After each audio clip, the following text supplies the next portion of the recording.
Sightseeing with Dignity, Human Rights, Pro-Life, Education, Art Series, artwork 54 in progress. I just did the pencil kind of underdrawing. It's going to be followed with India ink of the 5th gun rights terrorism victim to be portrayed in this artwork.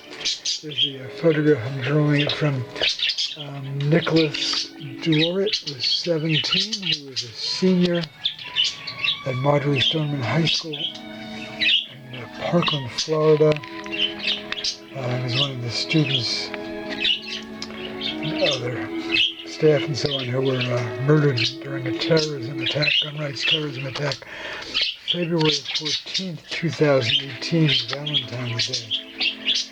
All right, to be continued. It looks like he was kissing I guess it's like a monkey version of a teddy bear. It's not a bear, it's a monkey, so it's what would you call it? A teddy monkey, I guess.